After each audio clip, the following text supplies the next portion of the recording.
Hey, how's it going, everybody? I'm Jules Leyhe. In today's video, I'm going to go really in-depth on what to me is the single most important technique of any lead rock or blues type of guitar player. That, to me, is bending a string.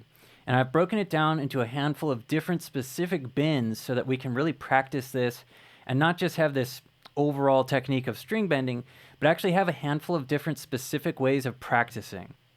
Now, before we go into the meat of this lesson, if you guys have not checked out my Masterclass courses, I have a Modern Blues Guitar Masterclass, and I have a Derek Trucks Masterclass course out right now. These really dive into these sorts of techniques that I'm talking about here in much more depth, and also these support the YouTube channel.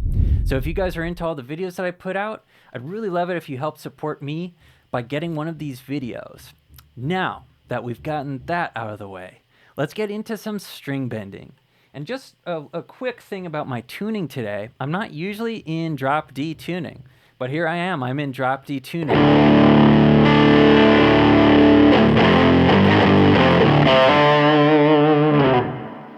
Just kind of for fun, okay? I'm going to probably do most of this in the key of D. And let's start. As promised, I said that there are sort of a handful of different things going on that we can break this down into not just an overall umbrella term of string bending, but we can actually bend the strings in different ways. What I mean is we have a quarter step bend, we have a half step bend, we have a full step bend, and then for those who are not afraid to break any strings or hurt their hands a little bit, we have the over one whole step bend. That can include, like, I think of guys like Albert King who are bending the string like 1.5 to even 2 full steps. So the thing about string bending to me, also included in string bending, is vibrato, right? This is where we get expression out of the note that's not just what the note is. What do I mean by that? I mean, let's take our D note at the 12th fret of the 4th string. Here's a D. Now that's a D just with nothing on it, right? I'm just hitting the note.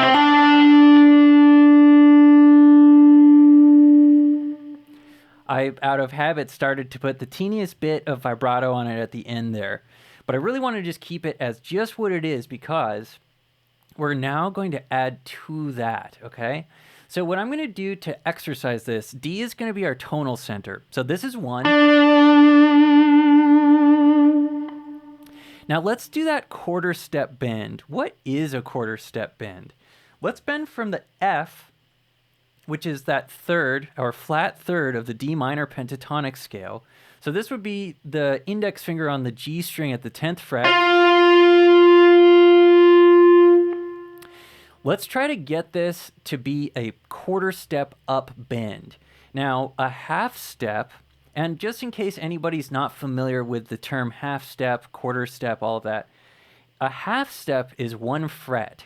So a half step bend would be bending from the 10th fret to the 11th fret here like this. Here's the 10th fret note.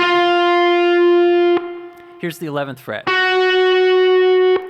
It's the flat third to the major third, right? So that bend would be like this.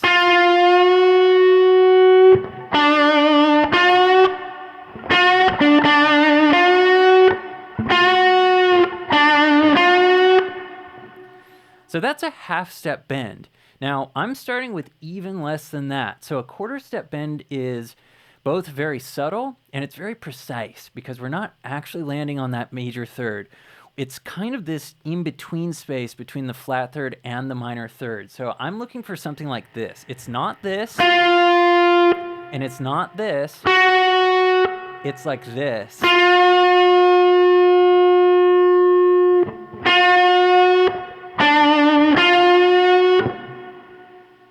Okay, so when I'm slowing it down like that, you can actually hear that there is this in-between space.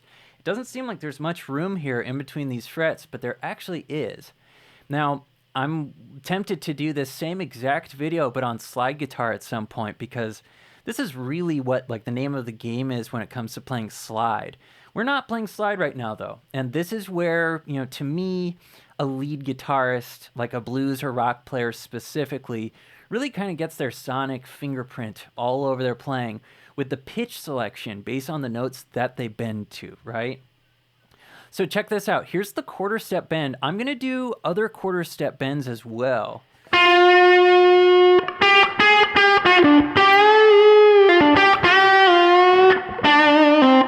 Now that had all sorts of stuff in it, right? But this quarter step bend is one of the trickiest ones to get down.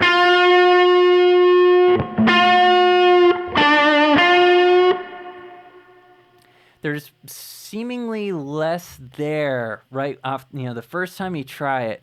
It doesn't seem like there's that much there with the quarter step bend. Let me do the quarter step bend with the G, which is at the 12th fret. So I'm trying to bend basically in between the G and the A flat.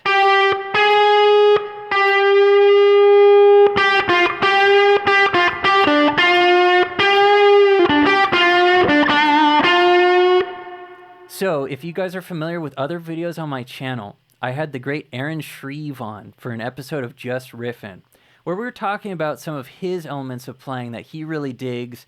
And one of the things that he talked about, and this is what I'm really trying to get at here in this lesson, is that when Aaron's playing, almost every note has some sauce, some wiggle, he's not really just playing the notes on the fret. He's always kind of putting some vibrato, bending the notes a little bit. That's what this does to me is, there's nothing wrong with just playing the notes just right on the fret, especially if we're shredding or playing something really fast. You might not have time to put sauce on every single note, right? But what this does is this type of articulation and, putting some meaning into these notes with control, it makes it so that you don't have to play as many notes to tell as, convincing of a story. This sort of control over your bends is integral into, playing just a handful of notes and making it really count. So check this out. I'm going to just experiment with these like 3 notes, D, F, and G. And I'm going to put some little quarter step bends on those notes and just want you to hear what that sounds like and then try it yourself. Be careful not to bend up a half step. We're specifically saving that for a sec, okay? So here we go. Check this out. Here's those 3 notes.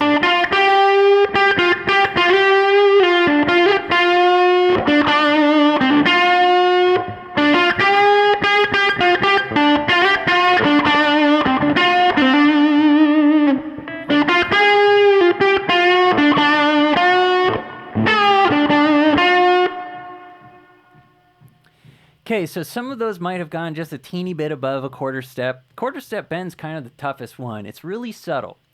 But that takes us to the next bend. And I said that that was going to be a half step bend. Now, I'm going to still do that with these 3 notes that we were just playing with, D, F, and G. But what we do now, or what we have with this bend, is that we have a couple of other options available to us. One of those would be bending the flat third to the major third, which sounds like this. Right, that would be the F to the F sharp. The other one is the G to the A flat, which is getting our blues note involved, right? The flat 5 or the sharp 4.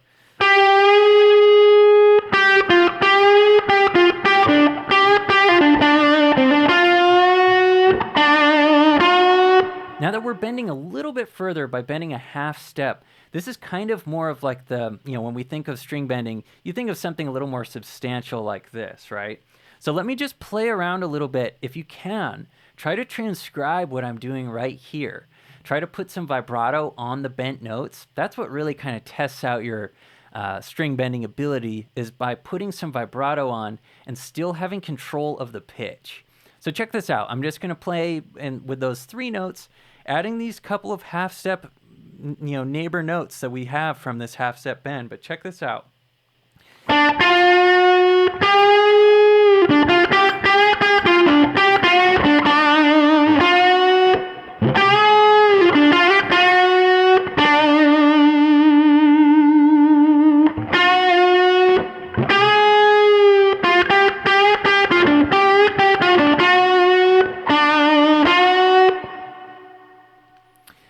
Okay, Okay, so I'm really trying to limit myself here so that I can hear the pitch. I can concentrate on what note I'm starting on, what note I'm bending up to. You can ultimately do this with any part of the scale. I'm just trying to give myself just a couple of notes to work with so I don't get overwhelmed, and I'm really focusing on the pitch, okay? Now, a natural place to use this half-step type of bend is in, let's say we're playing in, Mixolydian mode, right? Let's take D Mixolydian. And what I'm really thinking of here now is I'm going to think about those half steps in the scale. In Mixolydian, we get a half step between the major third and the fourth degree, which would be the F sharp and the G here at the 11th and 12th fret of the G string. So those are these notes right here.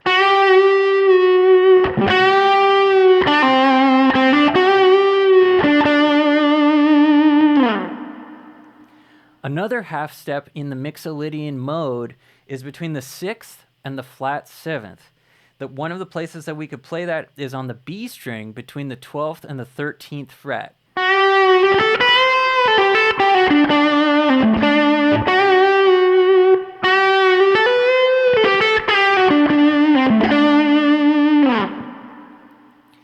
So that's cool because it's just right there in the scale. You're just playing one note in the scale versus one note in the scale.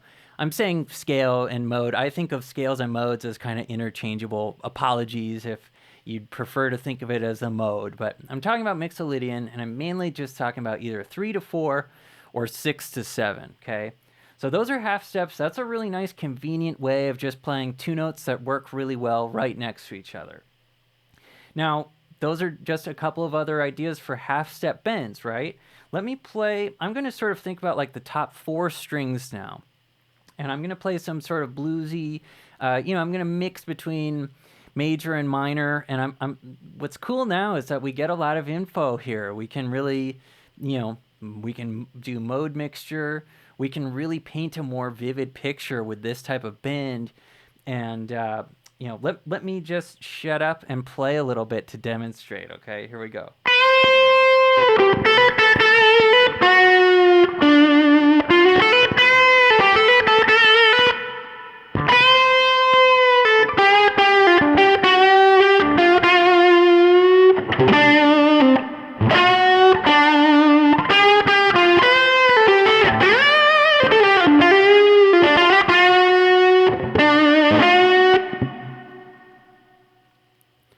Okay, so I'm still limiting myself a little bit, right? There was a moment where I wanted to do a full step bend, and I didn't. This is the type of, these limitations and just sort of general rules when you're practicing, I find to be really great ways of developing your sound. You don't have to have any of these in place when you're actually taking a solo, So to have these sort of barriers and, limitations, it's a great way of developing unique little sounds.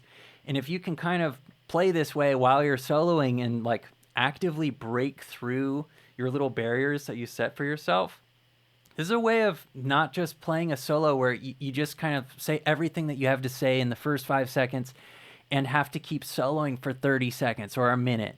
I like to kind of develop it over time by, having these little sort of made up barriers or rules or guidelines. That's just a technique that I find helpful. So I want to, practice this in front of you guys and show you how you can use that yourself. Now, we've done quarter step, we've done half step. Now it's time for the good old classic full step bend. Now, there are a number of ways that we can practice this. And when it comes to bending also, I really do like to lean on and kind of rely on my ring finger. I don't really use my pinky so much. I really use like my ring and my middle finger the most. And so what I might do for this is like, I'm going to bend the G up to an A.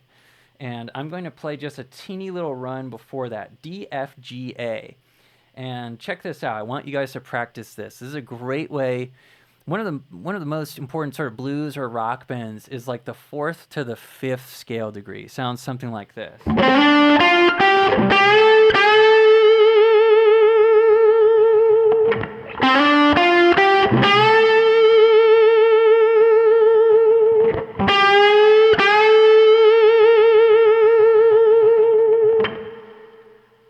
Now I'm bending up, right? I'm pushing up You could pull the string down.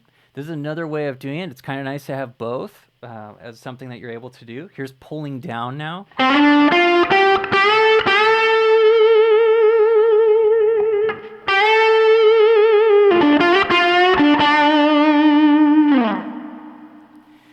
Now, one thing that's interesting about pushing up versus pulling is that our hands are definitely designed to grab and pull in, right? It's a little bit tougher to push out. We if we pick up our backpack and we go to class or something, we don't go like this. We're designed to grab things and hold on to things. So that's just interesting when you pull down on the string. And this is an interesting side fact about that. Consider people who do things like Albert King. If you watch somebody like Albert King, he's pulling down on the strings. Okay, so he has all this range. He has, super big, strong hands anyway, but then he's pulling down on the strings. So if we're up here and, a right-handed guitar player playing naturally like this, if I were to do some sort of Albert King bend,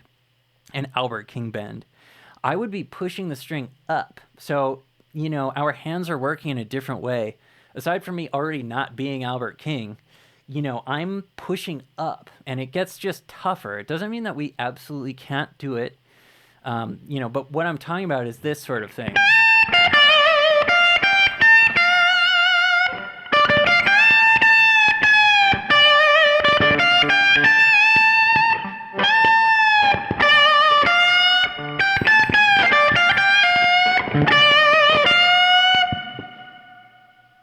Right? So that sort of thing is just easier for Albert. This has a lot to do with how he sounds. He's just going, he's pulling down. Now, I was just bending from G to A at the 12th fret. And I'm putting vibrato on as well. One thing that I would do first is, if this is new to you, you want to just get the bend first, okay? So here's G to A. I'm playing the A so that I can hear the pitch that I need to bend up to.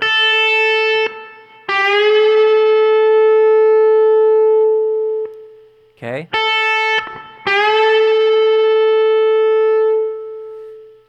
If you aren't putting vibrato on your notes already, a great place to start is just by holding the bend at the right pitch. So once you can hold it there confidently,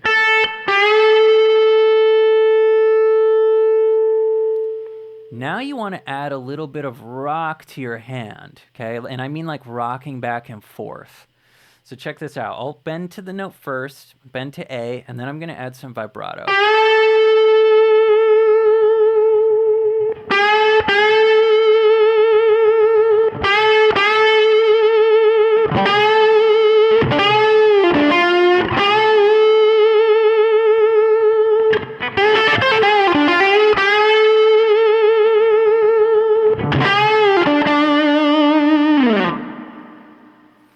So that one's probably my favorite whole step bend.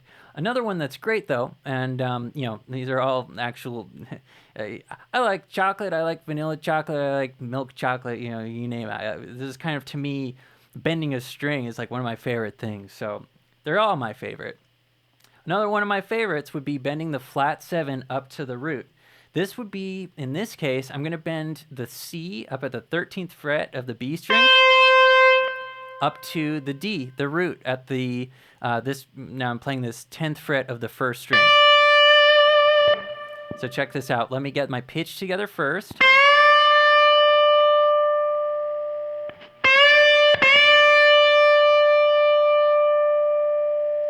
Now I'm going to add that vibrato, okay?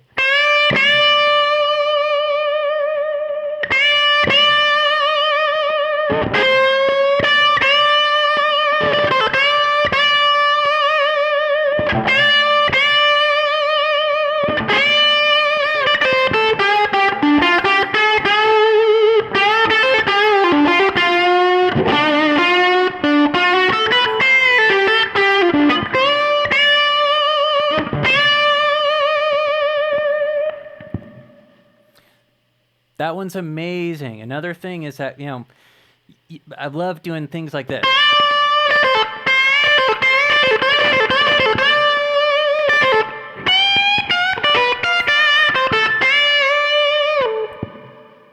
you know, when you grab those notes and you really like, there's a little bit of a struggle there, you know? I mean, there doesn't have to be. It's really cool to just fly through this and just like,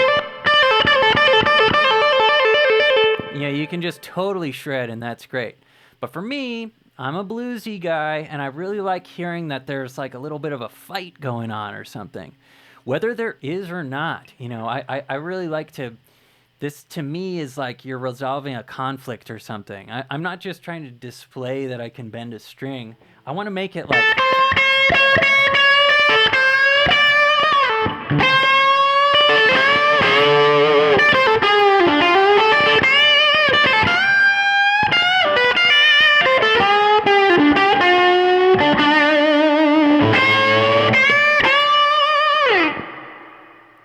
right? You know, so anyway, you can do this however the heck you want. I'm just giving my 2 cents here.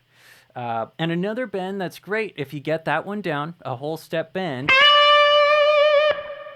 is that exact same thing, but just 1 string higher. So this would be bending an F to a G from the 13th to the 15th fret on the 1st string. Now that one, I tend to add a little half step or a quarter step bend at the very end. You don't have to, but you could just hear it right there. That's a habit that I have, so I kind of did it without thinking about it. But once again, let me make sure that I have the pitch first. Here's the G that I'm bending to.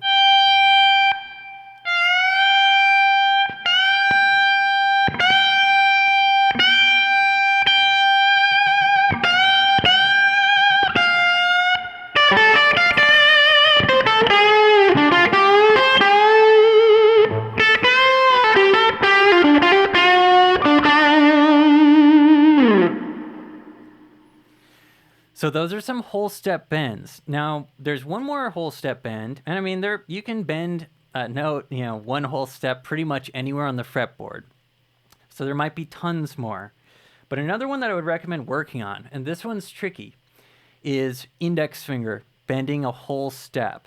This might be easiest on your higher strings, like your 1st string, 2nd or 3rd. Any of the lower wound strings, you know, you really got to bend pretty far, and this can actually kind of hurt a little bit. But let me show you. This would be bending the F to the G, the flat 3rd to the 4th on the 3rd string. This is bending the 10th fret to the 12th fret.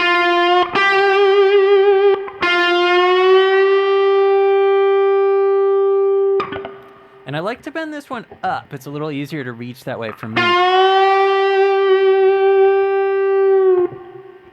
Now, admittedly, my vibrato, this is really hard. I don't usually put that much vibrato on this note.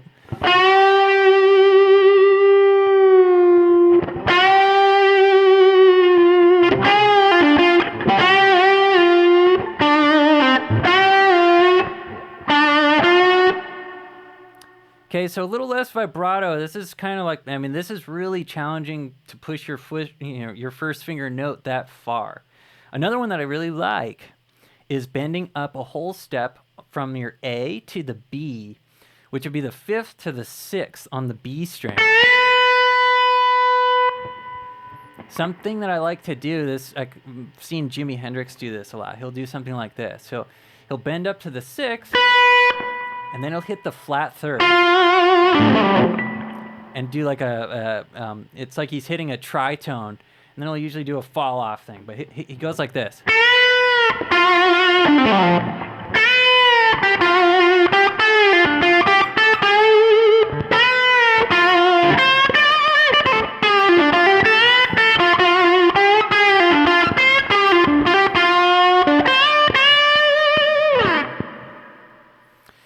So I just kind of kept playing there for a sec to show you where we're at this point. We've got a quarter step bend, we have a half step bend, now we've added a whole step bend, and as promised, there's even more to go.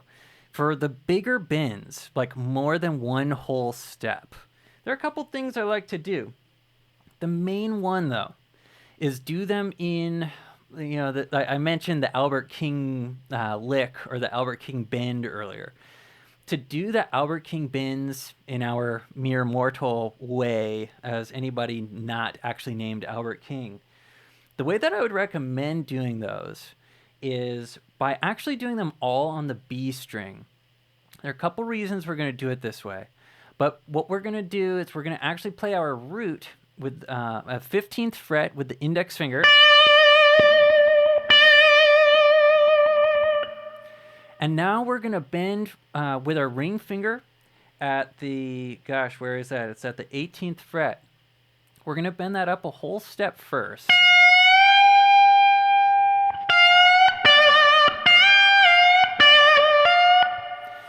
So now this whole step bend actually isn't that far because of where we are on the neck, right? If we were down here, we'd have to bend the note much further, which makes it easier to bend up past one whole step. You can bend one or even two whole steps up here. Now, I have 9s on my Les Paul, and these, between top wrapping a set of 9s, I feel like I can bend 2 whole steps pretty far. If you're playing kind of bigger strings, this might be kind of too much. I can't speak for you out there. You might be able to handle it with ease, but for me, like 10s, 9s, way up here, I can do these big bends, but gets a little bit crazy if you're playing thicker strings. So check this out. I'm going to bend this F up to an A. So I'm going to bend it from here up to here. Check this out. I'm going to go by whole steps, 2 whole steps.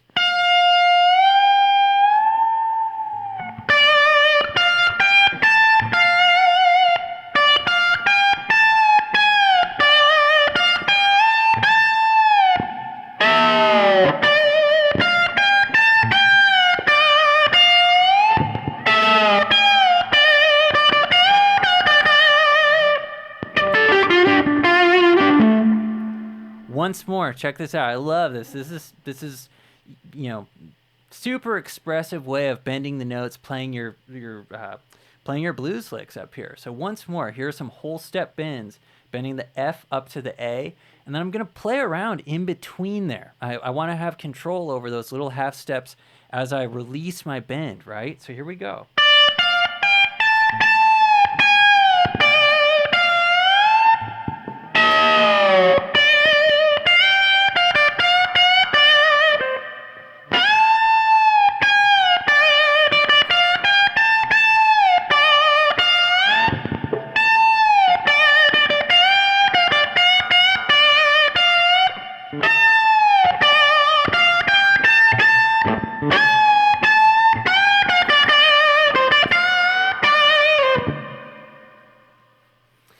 So you can see, this is just awesome. This might be kind of new to you. Hopefully, just considering all of these options with bending a string is new to you.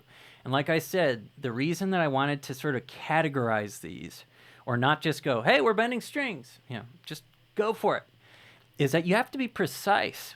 You can't just really, willy-nilly bend this F just up there. You need to pay attention to the pitches that you're choosing and pay attention to where you're trying to bend this. Now, that's 2 whole steps. Now, another bend that I love is the 1.5 step bend.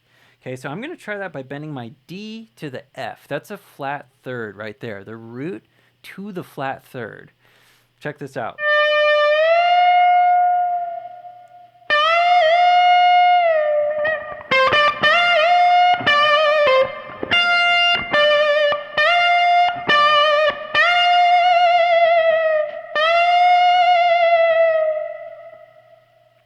That's a little bit of like While My Guitar Gently Weeps type of, he goes, Clapton's playing.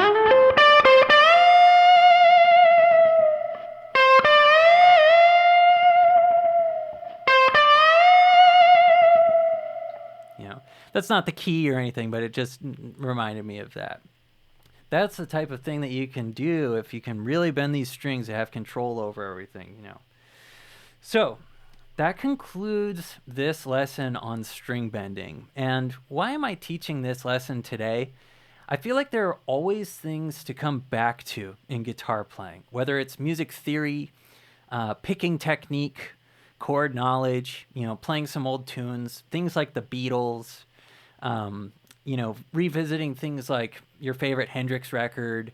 There are just all these things that are always going to be showing you where you're at, with your technique, with your musicianship, with your understanding of, just how it all works, how you're working. And so to me, one of the most important ones, if not the most important one, is just how to bend a string and just being honest with yourself about, is my intonation any good? Is my vibrato any good? Does my tone sound good? Where am I at with all this? So I'm going to take us out by just playing a little bit. I want to just give you guys a little bit of, I'm going to kind of take all those rules and parameters out and just play in the key of D. And I just want to apply all of those string bending things that we just did: quarter, half step, whole step, 1.5 step, and even 2 steps, our 5 different categories of string bending. And just want you guys to really, hope this really makes its way into your playing. Let me know if any of this was confusing or if you have any questions. If you haven't already, please subscribe to the channel. I'm putting videos like this out all the time. And I will see you in the next one. Hope you enjoyed this. Thank you guys so much.